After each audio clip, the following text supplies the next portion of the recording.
The waiter's fake smile couldn't mask his judgment as he watched my wife Marina check her phone for the 10th time in 5 minutes. Here I was, Eli Thompson, 43 years old, sitting across from the woman I'd loved for 18 years, and she couldn't even pretend to give a damn about our anniversary dinner. "The lobster's getting cold," I said, cutting into my steak with deliberate precision.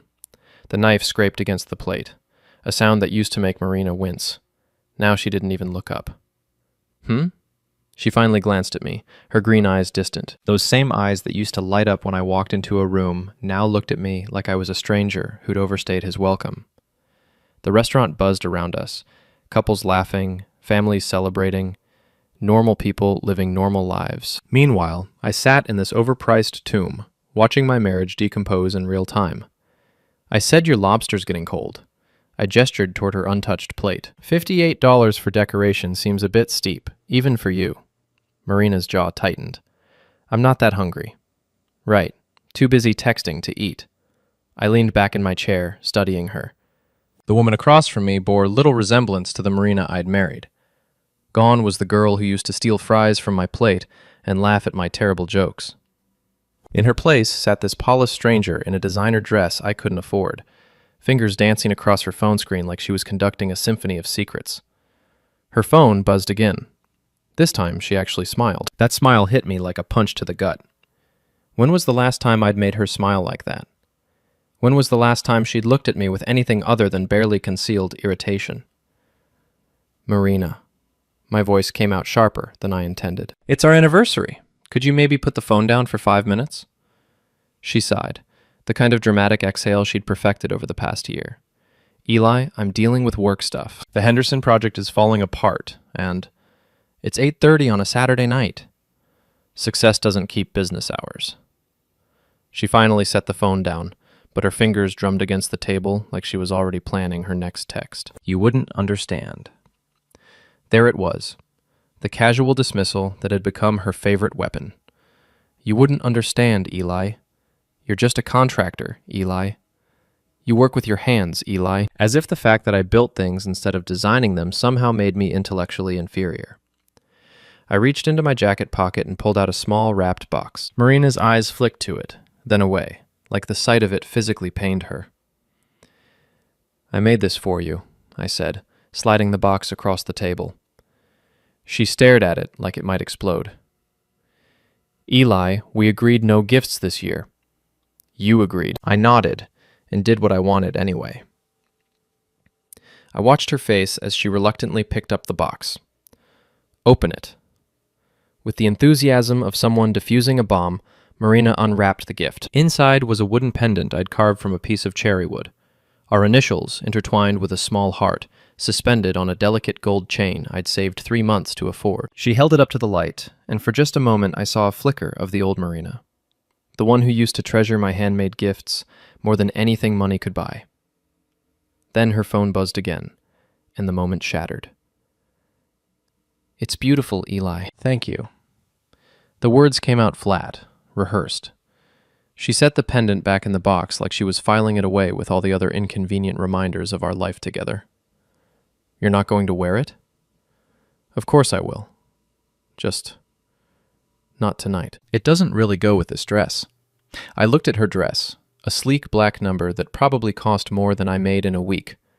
Everything about her had become expensive, polished, untouchable. Even her hair, once wild and free, was now tamed into some architectural marvel that probably required an engineering degree to achieve.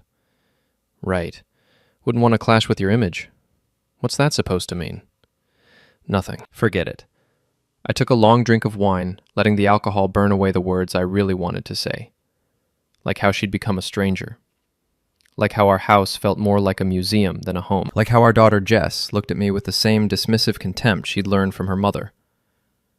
Marina's phone lit up again.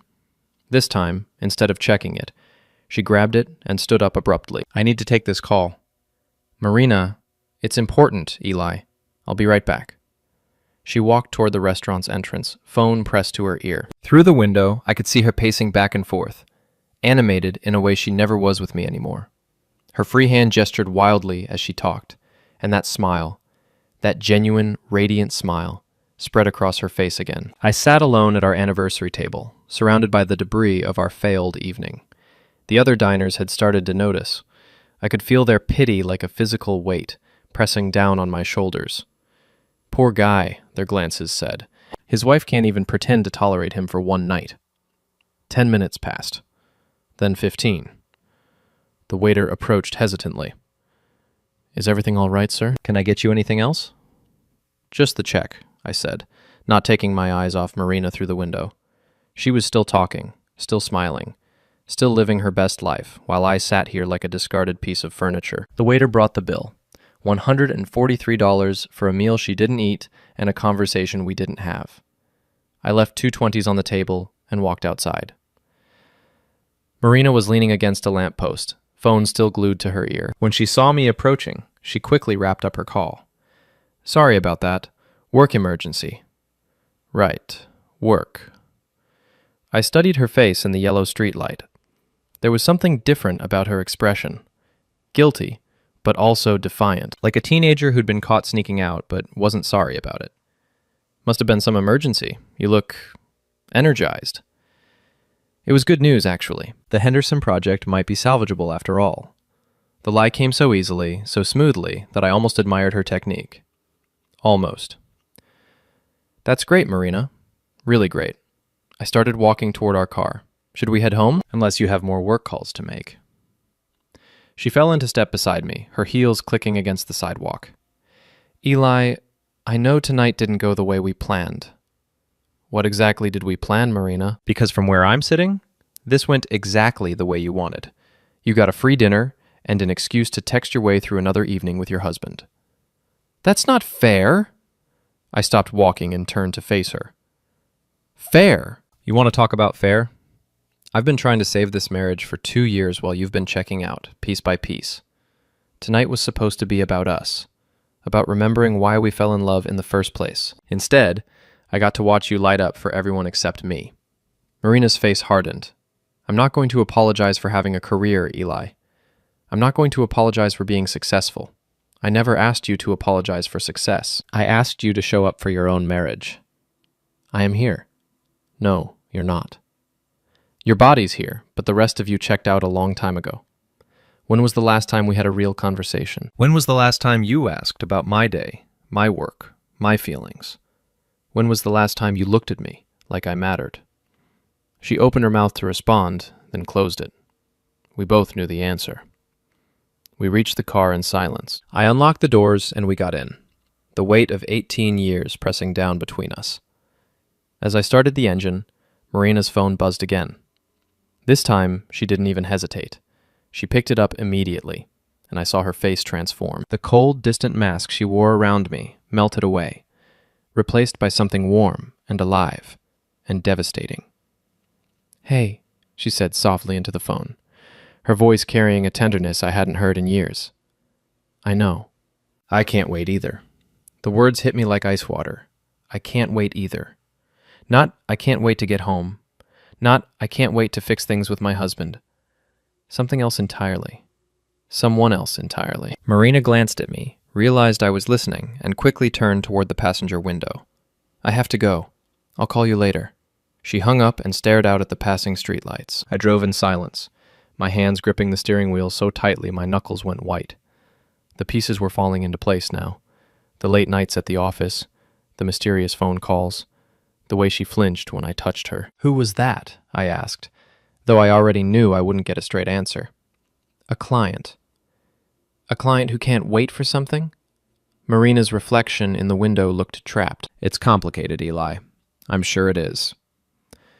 We pulled into our driveway, and I sat in the car for a moment, staring at our house. It was a good house. Solid, well-built, full of memories. I had renovated most of it myself over the years, turning it into something Marina could be proud of. Now, it felt like a mausoleum, preserving the remains of a life we used to share. Eli, Marina said as I turned off the engine, we need to talk. Now you want to talk?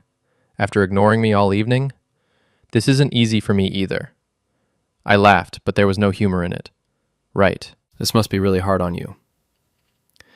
We walked to the front door, and I could hear music coming from Jess's room upstairs. At least our daughter was home, though these days that was no guarantee she'd acknowledge my existence. At 18, she'd perfected her mother's art of making me feel invisible. Marina headed straight for the kitchen, pouring herself a glass of wine from a bottle I didn't recognize. Everything in our house had become foreign to me. Expensive wines I didn't buy, designer furniture I didn't choose, a life I didn't recognize. Eli, sit down, please. I remained standing, crossing my arms. I'm fine right here. She took a long drink of wine, gathering her courage. I've been thinking about us, about our marriage, about what we want from life. And I think we've grown apart.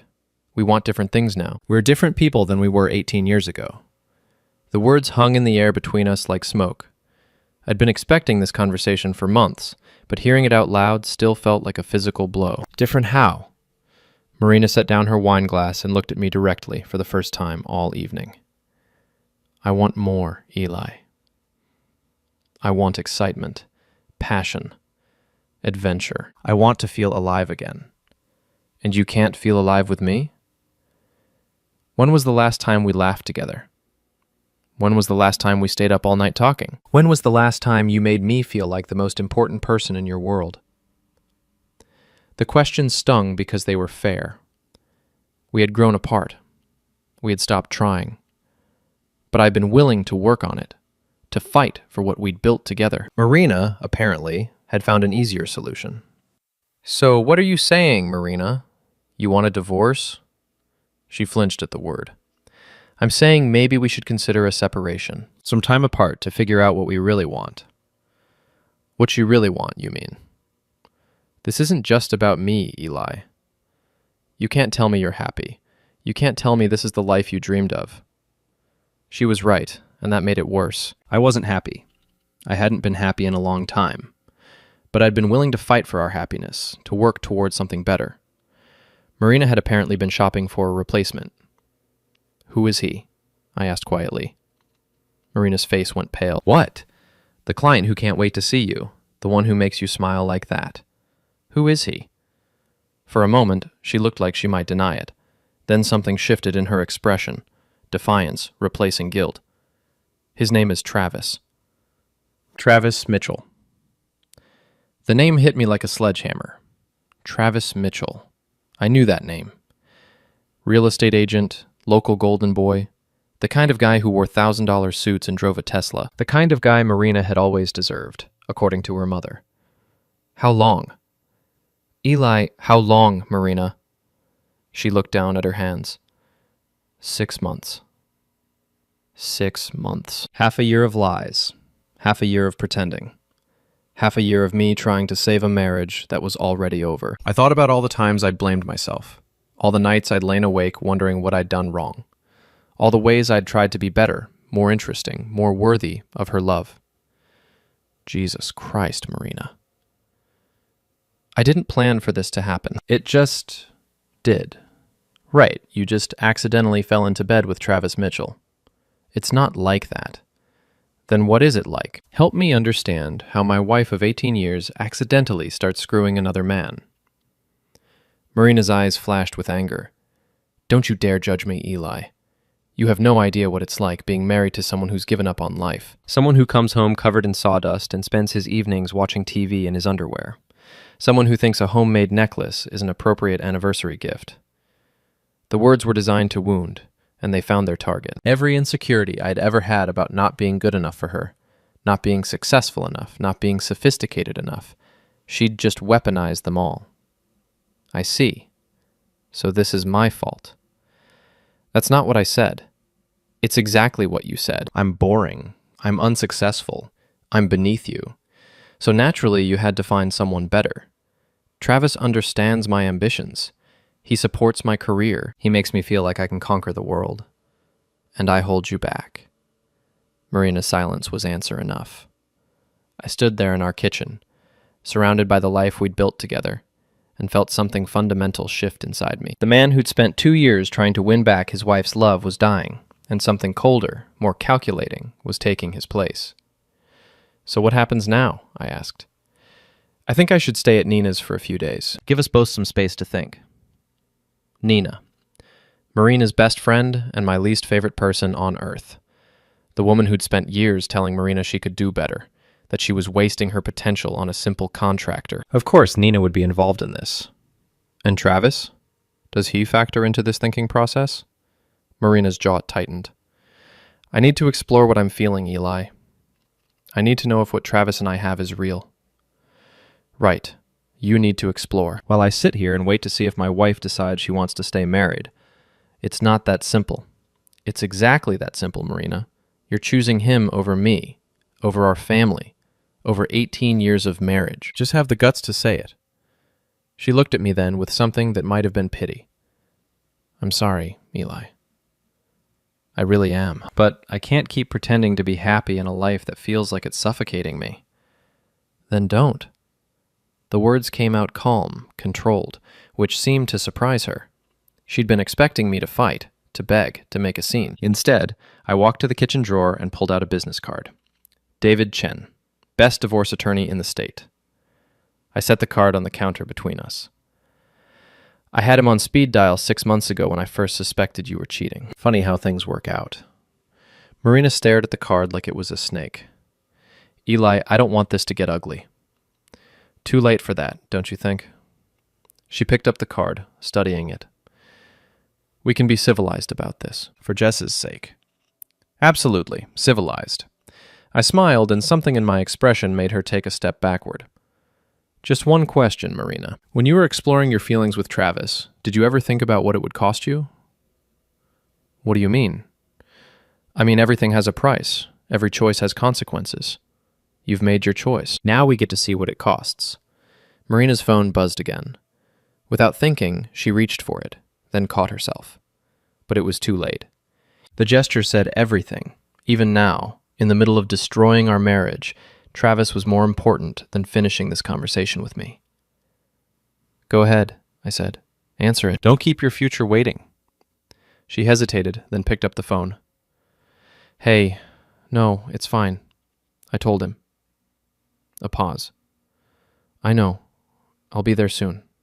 She hung up and looked at me with something that might have been regret. Eli, just go, Marina. Go to your new life.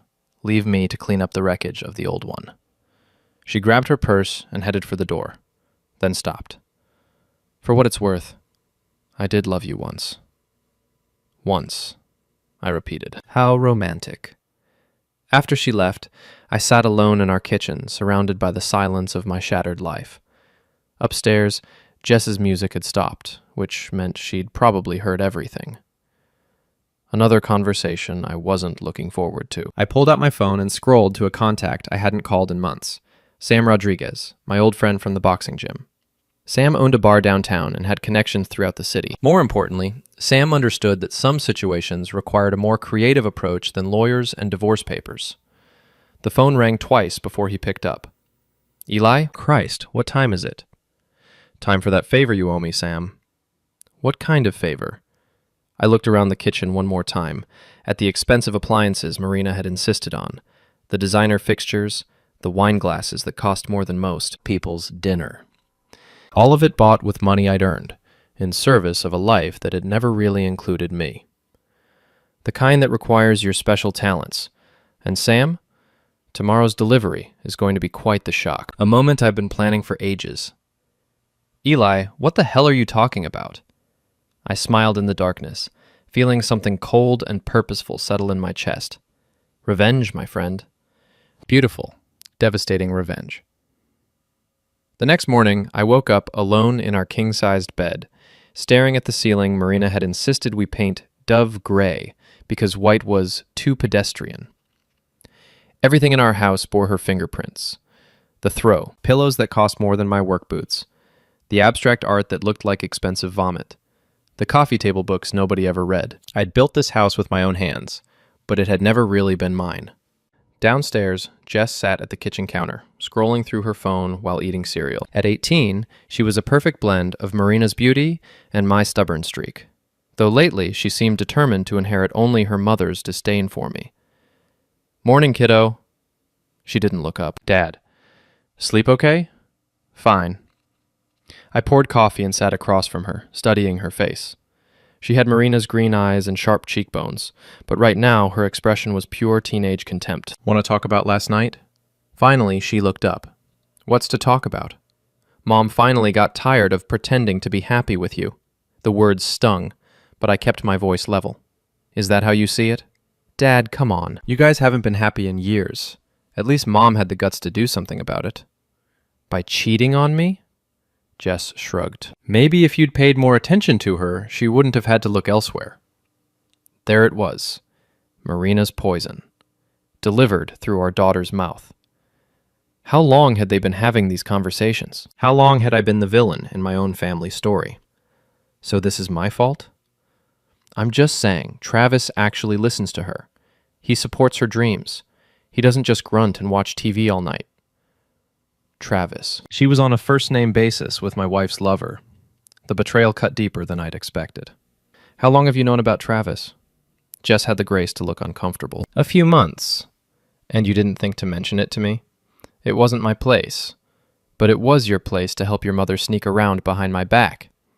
I didn't help her do anything. I just didn't rat her out. I stared at my daughter. This person I'd raised, loved, sacrificed for, and saw a stranger. When had she stopped being my little girl and become Marina's co-conspirator? Right, family loyalty. Dad, don't make this harder than it has to be. Mom's happy now. Isn't that what matters? What about my happiness, Jess? Does that matter at all? She looked at me with something dangerously close to pity. Dad, when was the last time you were actually happy? And I mean really happy, not just going through the motions. The question hit harder than I wanted to admit. When was the last time I'd felt genuinely happy? When was the last time I looked forward to coming home, to spending time with my family, to building something meaningful? That's not the point. It's exactly the point.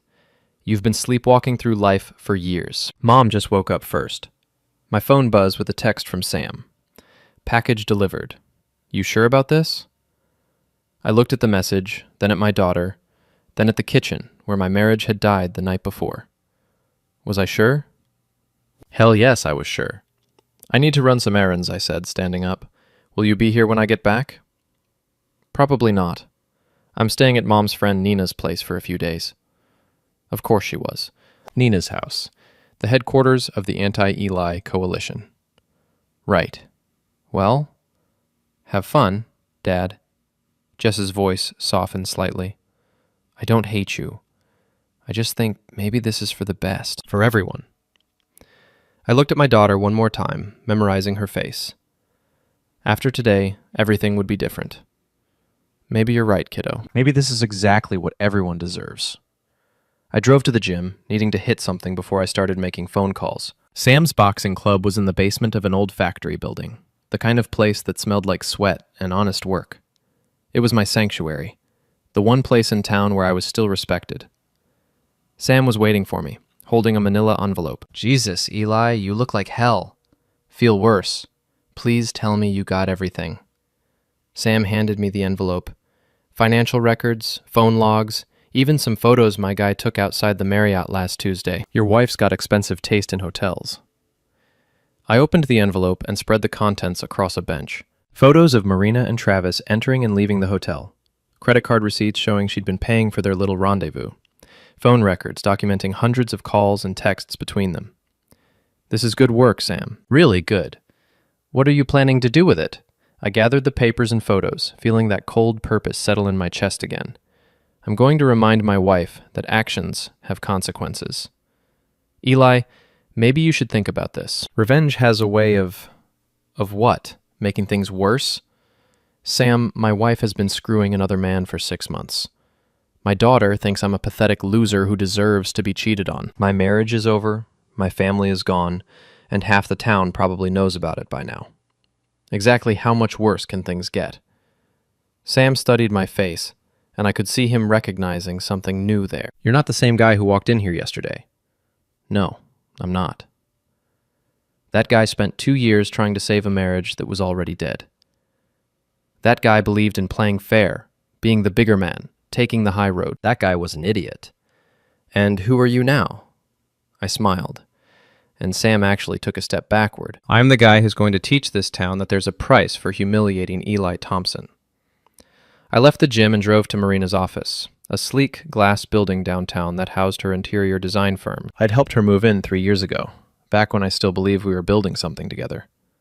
The receptionist, a young woman named Claire, who'd always been friendly to me, looked uncomfortable when I walked in.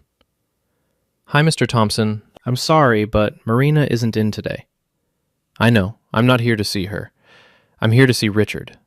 Richard Hoffman was Marina's boss, a pretentious ass who'd never liked me but tolerated my presence at company events. Today, he was going to be very interested in what I had to say. "Is he available?" Claire hesitated. "I'll check." 5 minutes later, I was sitting in Richard's office, surrounded by awards and expensive furniture. Richard himself was a thin man, with silver hair and the kind of condescending smile that made me want to punch something. "Eli, what a surprise. I heard about you and Marina. I'm sorry." "Are you? That's interesting." Richard's smile faltered. "I beg your pardon?" I opened the manila envelope and spread several photos across his desk. "These were taken last Tuesday at the Marriott. That's your employee, Marina Thompson, entering a hotel room with Travis Mitchell, the same Travis Mitchell who's been trying to buy the Henderson property that Marina's been designing." Richard's face went pale as he studied the photos. "I don't understand what you're implying." "I'm not implying anything, Richard. I'm stating facts. Marina has been sleeping with Travis Mitchell for 6 months. Travis Mitchell has been steering real estate deals to your firm. Marina has been using her position here to benefit her lover's business interests. That's called a conflict of interest, and it's the kind of thing that could destroy a company's reputation. You can't prove any connection between their personal relationship and business dealings." I pulled out another set of documents. "Actually, I can. Phone records showing Marina giving Travis inside information about competing bids.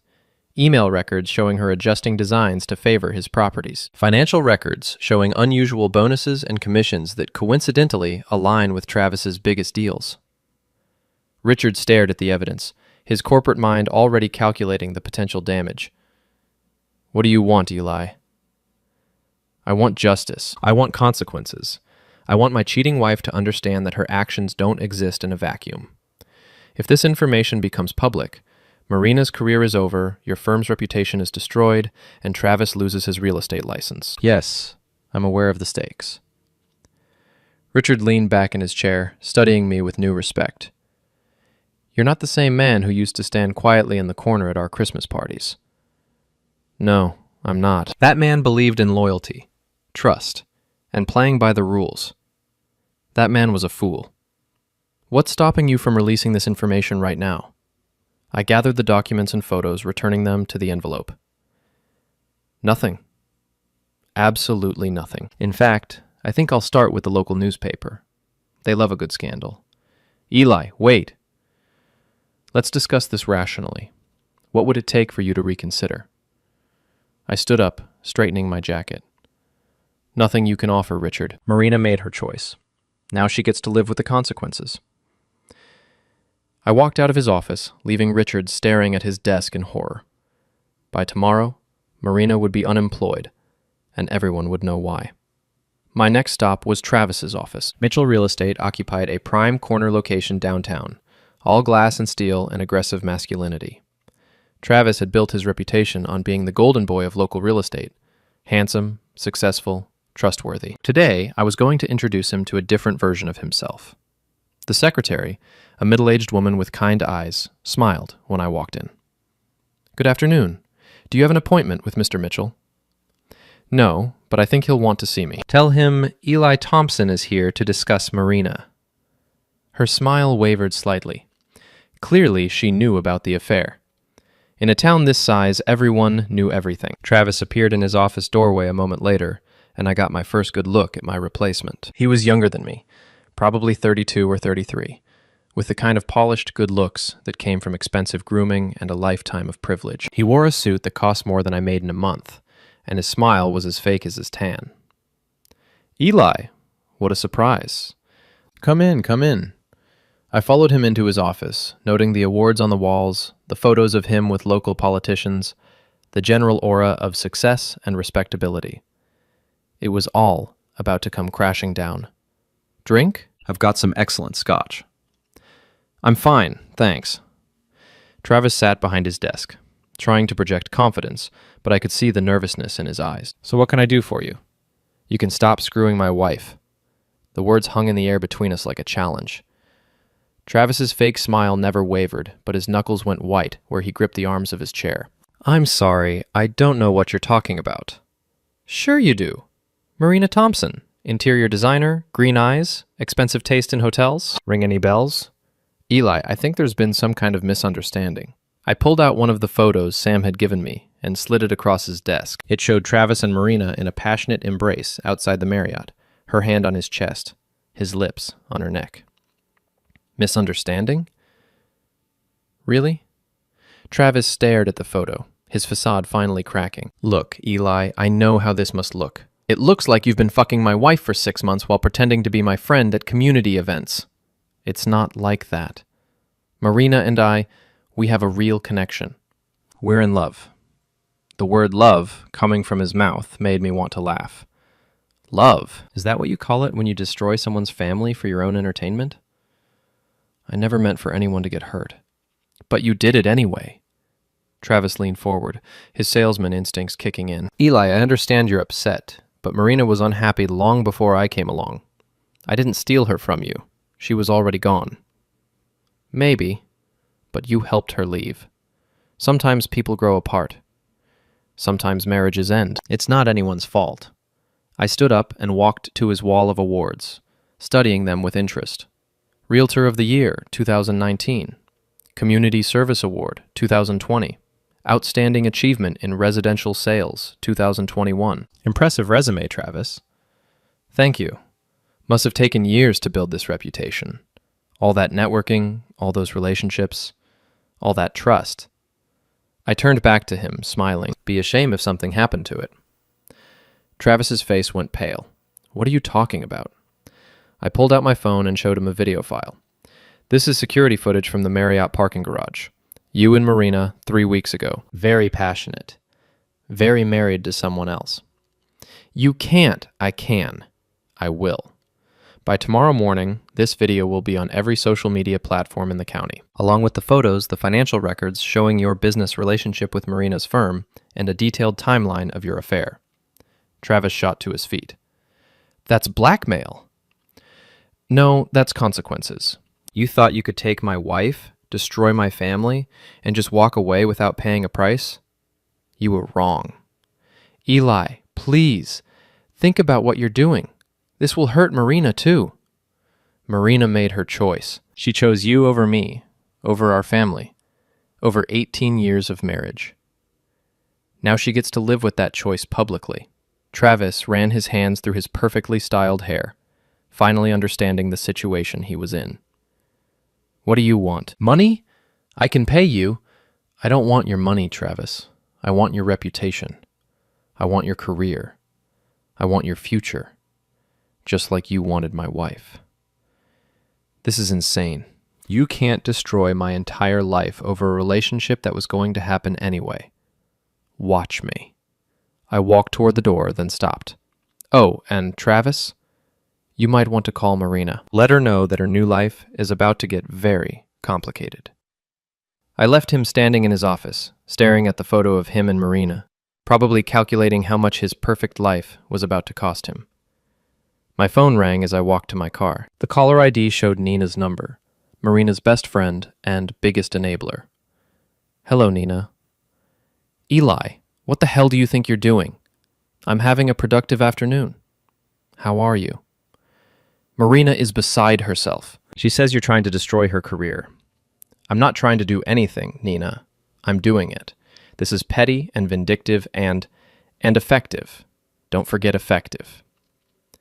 Nina's voice rose to a shriek. You can't punish Marina for being honest about her feelings. Honest? Nina, she's been lying to me for 6 months. She's been stealing from her company to benefit her lover. She's been using our daughter as a weapon against me. Exactly which part of that strikes you as honest? She was trying to spare your feelings by humiliating me in public, by making me the town joke, by turning my own daughter against me. Christ, Nina, even you can't be that stupid. You're being cruel, Eli. I'm being fair. Marina wanted her freedom, her new life, her chance to explore her feelings. Now she gets to do all of that in the spotlight, with everyone watching. Isn't that what she always wanted? To be the center of attention? Nina was quiet for a moment. This isn't you, Eli. This isn't who you are. You're right. The old Eli would have quietly accepted his fate, signed the divorce papers, and faded into the background while Marina and Travis lived happily ever after. But the old Eli is dead, Nina. Marina killed him last night at dinner. What are you going to do? I smiled, feeling that cold purpose spread through my chest like ice water. I'm going to give this town something to talk about, starting with tomorrow's block party. Eli, don't... I hung up and drove home, already planning my next move. The annual community block party was tomorrow, the biggest social event of the year, where everyone who mattered would be gathered in one place. It was the perfect venue for Marina and Travis's public debut as the town's newest power couple. It was also the perfect venue for their destruction. Back at the house, I went down to my workshop in the basement, the one place Marina had never tried to redecorate. Here, surrounded by my tools and projects, I could think clearly. I pulled out a laptop and began composing emails to the local newspaper, the community Facebook groups, and several prominent citizens who loved gossip almost as much as they loved moral outrage. Each email contained carefully selected photos, documents, and a detailed explanation of Marina and Travis's affair, complete with financial implications and ethical violations. But I didn't send them. Not yet. Tomorrow, at the block party, Marina and Travis would make their public debut. They'd walk hand in hand through the crowd, accepting congratulations on their new relationship, basking in the attention and approval they'd been craving. And then, at the moment of their greatest triumph, I'd push send. The emails would go out simultaneously to hundreds of people, all of whom would be at the party, all of whom would receive the information at the same time. The shock, the whispers, the public humiliation, it would all happen in real time, in front of everyone who mattered. Marina wanted drama. She was about to get more than she'd bargained for. My phone buzzed with a text from Jess. Dad, please don't do anything stupid. Mom made a mistake, but destroying her won't fix anything. I stared at the message for a long time, my daughter choosing her mother's side even now, even after everything. The betrayal should have hurt more, but instead it just strengthened my resolve.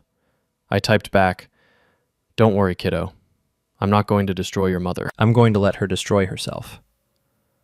Tomorrow couldn't come fast enough. The morning of the block party dawned bright and clear, the kind of perfect September day that made our little town look like a postcard. I stood at my bedroom window, watching neighbors set up booths and hang decorations in the town square, and felt absolutely nothing. That was new. For months, I'd been drowning in emotion, rage, pain, betrayal, desperate love for a woman who'd already left me. Now, watching the bustling preparation for what would become Marina and Travis's public execution, I felt only a cold, calculating satisfaction. I'd become someone new overnight, someone dangerous. My phone had been buzzing all morning with increasingly frantic calls from Marina, Travis, Nina, even Richard from the design firm. I ignored them all. They could panic and scheme and try to prepare for what was coming, but they had no idea of the scope of what I'd planned. At 10 a.m., I walked downtown to check the setup. The block party was our town's biggest annual event. Local businesses set up booths, families brought picnic blankets, and everyone who mattered showed up to see and be seen. There would be a stage for speeches and announcements, which the mayor traditionally used to recognize outstanding citizens and local achievements. This year, I'd arranged for a different kind of recognition. Sam met me near the coffee booth, looking nervous. "You sure about this, Eli? Once you pull this trigger, there's no going back." There was no going back the moment Marina decided to humiliate me in that restaurant. This is going to hurt a lot of people. Good. Maybe next time they'll think twice before destroying someone's family for entertainment. Sam studied my face, and I could see him recognizing that the man he'd known for 15 years was gone. "What happened to you, brother?" I got educated. I learned that being a good man, playing by the rules, and treating people with respect gets you exactly nothing. I learned that in this world, you're either the predator or the prey. And which one are you now? I smiled, and Sam actually flinched. Guess we're about to find out. The party officially started at noon, but people had been arriving since 11. spreading blankets and claiming prime spots near the stage. I positioned myself at a picnic table with a clear view of the entrance, laptop open, finger hovering over the send button for emails that would destroy 3 lives. At 12:15, they arrived. Marina looked stunning in a sundress I'd never seen before, probably bought for this occasion, this public debut of her new life. Her hair was perfect, her makeup flawless, and she carried herself with the confidence of a woman who believed she'd won. Travis walked beside her, his hand on the small of her back in a gesture of possession that made my jaw clench. He wore casual clothes that probably cost more than most people's monthly salary, and his smile was the satisfied smirk of a man who'd taken another man's wife and gotten away with it. They moved through the crowd like celebrities, accepting congratulations and well wishes from people who'd known Marina and me as a couple for 18 years. The casual betrayal of it, friends and neighbors so easily accepting the destruction of my marriage, added fuel to the fire burning in my chest. Nina flanked them like a bodyguard, her eyes scanning the crowd until they found me. When our gazes met, she whispered something to Marina, who turned and looked directly at me for the first time since leaving our house 2 days ago. Even from across the square, I could see the fear in her eyes. She knew I had the power to destroy her new life, but she had no idea how complete that destruction would be. I raised my coffee cup in a mock toast, and Marina's face went pale. "Ladies and gentlemen," the mayor's voice boomed from the stage, "welcome to our annual community block party." The crowd applauded, and I used the noise to cover my movement toward the stage. I had arranged this weeks ago, back when I was still trying to save my marriage, a surprise anniversary tribute to Marina and me, celebrating 18 years together. The mayor had been delighted to include it in the program. Of course, the content of my speech had changed considerably since then. "Before we begin our festivities," the mayor continued, "I'd like to invite Eli Thompson to the stage for a special presentation." Marina's head snapped toward the stage, her face a mask of horror. She started pushing through the crowd toward me, but it was too late. I was already climbing the steps, laptop in hand.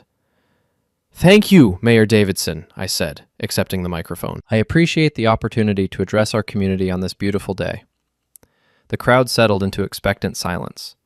Many of them knew about Marina and Travis by now. Gossip traveled fast in the small town. But they had no idea what was coming. 2 days ago, my wife of 18 years informed me that she'd been having an affair for the past 6 months. She told me she was leaving me for another man, a man many of you know and respect. A murmur ran through the crowd. Marina had stopped trying to reach the stage and stood frozen in the middle of the square, Travis beside her, both of them trapped by the press of bodies around them.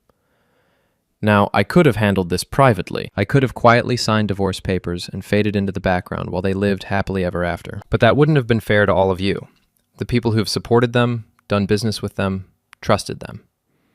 I opened my laptop and connected it to the sound system. You see, Marina and Travis's relationship isn't just about adultery. It's about fraud, corruption, and the abuse of professional trust.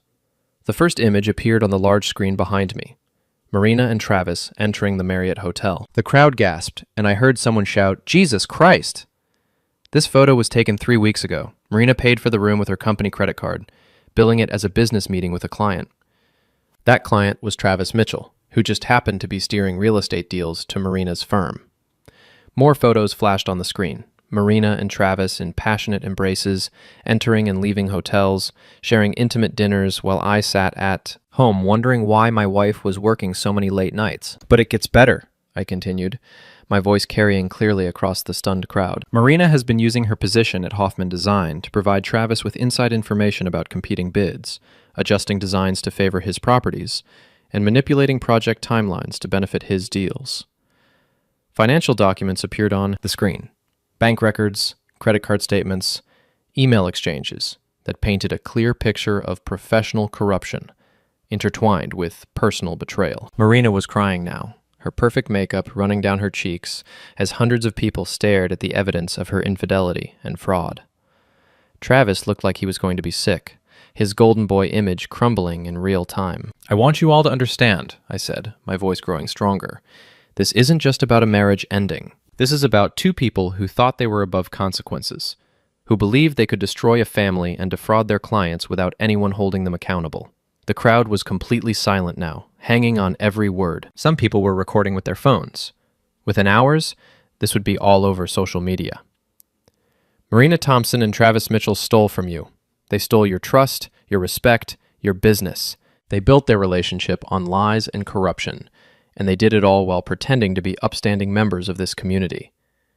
I clicked to the final slide, a timeline showing the progression of their affair alongside suspicious business dealings, financial irregularities, and ethical violations. So when you see them walking hand in hand through town, when they ask for your business or your friendship or your respect, remember what you've learned here today. Remember that they're the kind of people who will destroy anything and anyone to get what they want.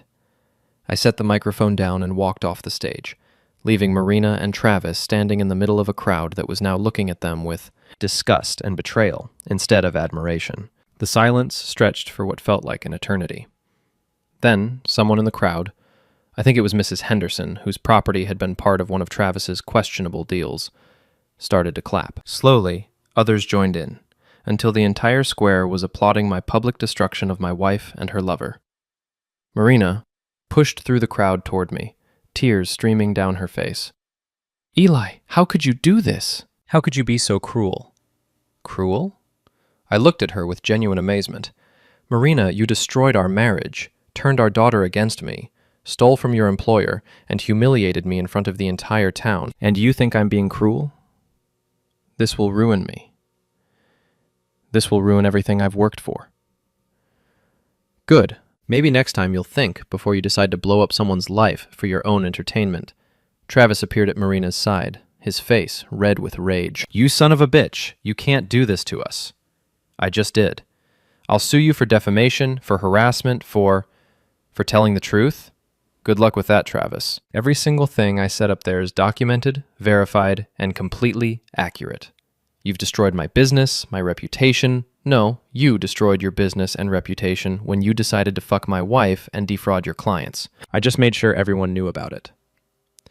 Travis lunged at me, but Sam appeared out of nowhere and grabbed his arm. "I wouldn't do that if I were you, pretty boy." Not in front of all these witnesses. The crowd was starting to disperse, but not before everyone had gotten a good look at Marina and Travis in their moment of complete humiliation. People were already pulling out their phones, sharing photos and videos of the presentation. By tonight, everyone in the county would know their story. Nina pushed through the crowd toward us, her face twisted with rage. "You bastard! You absolute bastard! How dare you destroy Marina like this?" "I didn't destroy Marina, Nina. Marina destroyed herself. I just made sure everyone could see it. This is revenge, pure and simple. You're a pathetic little man who can't handle being rejected." I looked at Nina, this woman who'd spent years poisoning my wife against me, who'd enabled and encouraged the affair, who'd helped plan the destruction of my family, and felt that cold. Satisfaction spread through my chest again. "You know what, Nina? You're absolutely right. This is revenge, and it's beautiful." Marina grabbed my arm. "Eli, please, we can fix this. We can work something out. I'll leave Travis, I'll come home, we can try again." I looked down at her hand on my arm, the same hand that had caressed another man, signed hotel receipts for their trysts, typed emails betraying her client's trust. "Marina, 2 days ago I would have given anything to hear you say those words. I would have forgiven you, taken you back, pretended none of this ever happened." "Then do it now. It's not too late." I gently removed her hand from my arm. "Yes, it is. You made your choice, Marina. You chose Travis over me, excitement over stability, your career over our family. Now you get to live with that choice." "But I made a mistake." "No, you made a series of calculated decisions over 6 months. You decided I wasn't good enough for you. You decided our marriage was expendable. You decided to steal from your employer and defraud your clients. Those weren't mistakes, Marina. Those were choices." Travis stepped forward again, his salesman instincts finally kicking in. "Eli, let's be reasonable here. We're all adults. We can work this out privately." "Privately? Like you worked out your relationship with my wife privately? Like you privately decided to destroy my family? No, Travis. You wanted a public relationship with Marina. You've got one. You just didn't expect it to come with public consequences." "This isn't over," Travis snarled. "You're right. It's not." I smiled at him, and he actually took a step backward. "This is just the beginning. By tomorrow, the state licensing board will have copies of all your financial records. The IRS will be very interested in your tax returns, and every client you've ever screwed over will finally have the evidence they need to sue you. You can't. I can. I will, and there's nothing you can do to stop me." I walked away from them, leaving Marina crying in Travis's arms, while Nina shouted threats at my back. The crowd parted as I moved through them, and I could see the mixture of shock, admiration, and fear in their faces. They'd never seen anything like what I'd just done. In their world, betrayed husbands were supposed to suffer in silence, sign divorce papers quietly, and disappear gracefully. They weren't supposed to fight back with such devastating effectiveness. I'd changed the rules, and everyone knew it. Sam caught up with me at the edge of the square. Jesus, Eli. That was intense. That was justice. What happens now? I looked back at the crowd, at Marina and Travis still standing in the wreckage of their public humiliation, at the people recording everything with their phones. Now they get to live with the consequences of their choices. Marina wanted excitement and drama. She's got it. Travis wanted to be the center of attention. Mission accomplished. And you? What do you want now? I thought about that question as we walked toward Sam's bar. What did I want? For months I'd wanted my wife back, my family restored, my life returned to normal. But that man, the man who'd wanted those things, was gone. I want to watch them burn, I said finally. I want to see them lose everything they thought they'd won. I want them to understand that there's a price for destroying someone's life. And after that, I'll build something new, something better, something that can't be taken away by people who think I'm too weak to fight back. We reached Sam's bar, and I ordered a whiskey, something I hadn't done in years. Marina had always disapproved of hard liquor, said it was beneath us. But Marina's opinions didn't matter anymore. To new beginnings, Sam said, raising his glass. To consequences, I corrected. And we drank to the destruction of my old life and the birth of something infinitely more dangerous. Outside, I could hear the distant sound of the block party continuing. But it would never be the same. Today had changed everything. For Marina, for Travis, for me, and for everyone who'd witnessed the public execution of two people who'd thought they were untouchable. Tomorrow, the real work would begin. The next morning, I woke up to 17 missed calls and 43 text messages. The block party presentation had gone viral overnight. Someone had live-streamed the entire thing, and it was now trending on social media with hashtags like #BlockPartyRevenge and #CheatingWifeExposed. I scrolled through the messages while drinking coffee in my quiet kitchen. Most were from people I barely knew, offering support or asking for details. A few were from Marina's friends, calling me everything from vindictive to psychotic. But the one that caught my attention was from Jess. Dad, what have you done? Mom is in the hospital. She had a panic attack after seeing the video online. Everyone at school is talking about it. I can't even show my face. You've ruined everything. I stared at the message for a long time, waiting to feel something. Guilt, regret, concern for Marina's well-being. Nothing came. The man who would have rushed to the hospital to comfort his estranged wife was gone, replaced by someone who saw her panic attack as just another consequence of her choices. I texted back, "Your mother made her bed. Now she gets to lie in it." Jess's response came immediately. "I hate you. Join the club, kiddo. It's getting pretty crowded." My phone rang. Sam calling from the bar. "Eli, you need to get down here. There's something you need to see." "What kind of something?" "The kind that means your little presentation yesterday was even more effective than you thought." I drove downtown, noting how people stared at me as I passed, some with admiration, some with fear, all with a new kind of respect. I'd become famous overnight, the man who'd fought back against betrayal and won. Sam's bar was busier than usual for a Monday morning, filled with people discussing the previous day's events. Conversation stopped when I walked in, and I felt the weight of their attention like a physical force. "Back here," Sam said, leading me to his office. "You're going to want to see this privately."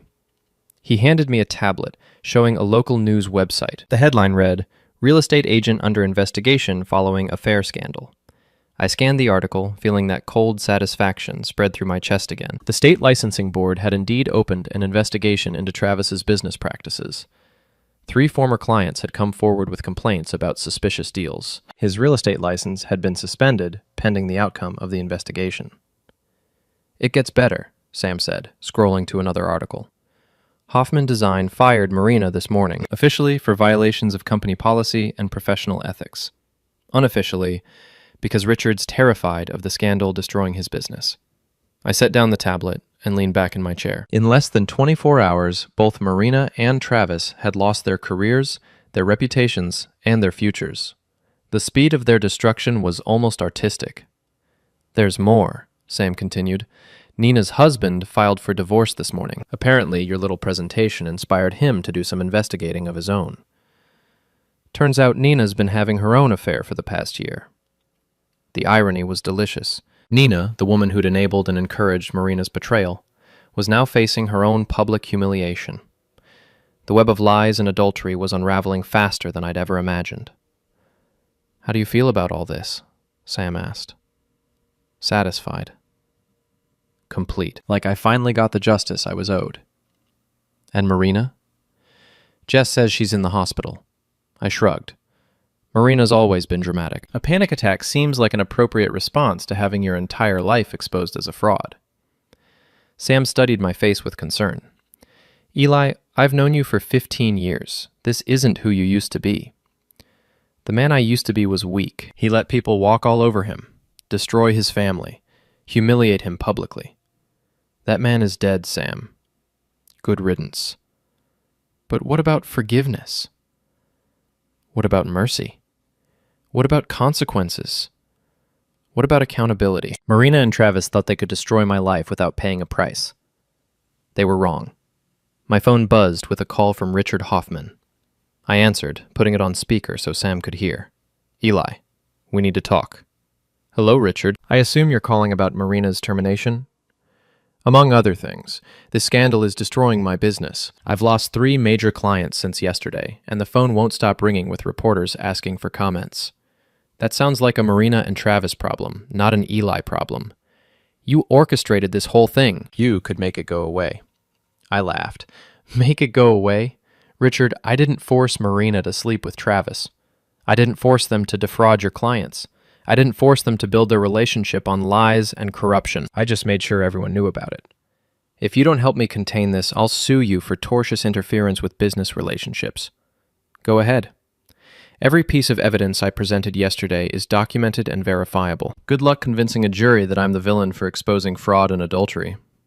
Eli, please. I'll pay you, whatever you want. I don't want your money, Richard. I want justice. Marina and Travis destroyed my life for their own entertainment. Now they get to experience what that feels like. I hung up and looked at Sam, who was staring at me with something between admiration and horror. You really are a different person now. Yes, I am, and I like this version better. What's your endgame here, Eli? How far are you planning to take this? I thought about that question as I watched the news coverage on Sam's TV. Marina and Travis's faces were plastered across every local channel. Their affair and business corruption the biggest story in years. I want them to lose everything, I said finally. Their careers, their reputations, their friends, their future together. I want them to understand that actions have consequences, that you can't destroy someone's life without paying a price. And then what? Then I'll build something new, something better, something that can't be taken away by people who think I'm too weak to fight back. My phone rang again. This time it was Travis. You son of a bitch, you've destroyed me. Hello, Travis. How's unemployment treating you? I'll sue you for everything you're worth. You'll what? Sue me for telling the truth?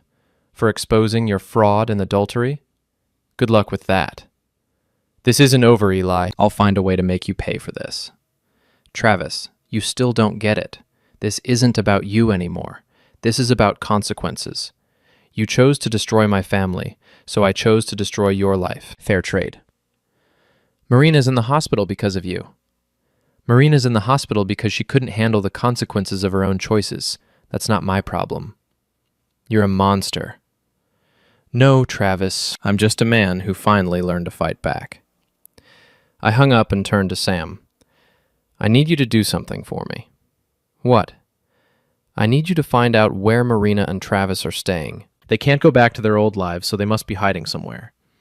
Eli, what are you planning? I'm planning to finish what I started. Sam looked uncomfortable. Maybe you should let this go. You've already won. They've lost everything. Not everything. They still have each other. They still have their love story, their grand romance that was worth destroying my family. I think it's time to test how strong that love really is. What do you mean? I smiled, and Sam actually flinched. I mean, it's time for Marina and Travis to discover that their relationship was built on lies from the very beginning. I don't understand. You will. But first, I need to make a few phone calls. I left Sam's bar and drove to my workshop, where I could think clearly. The tools and wood shavings reminded me of who I used to be. A simple man who built things with his hands, who believed in honesty and hard work and playing by the rules.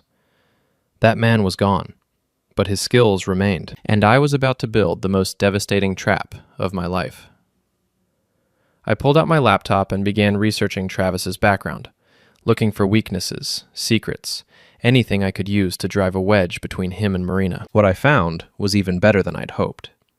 Travis Mitchell wasn't just a cheating real estate agent. He was a serial cheater with a pattern of targeting married women, seducing them, using them for business advantages, and then discarding them when he got bored. Marina wasn't his first victim.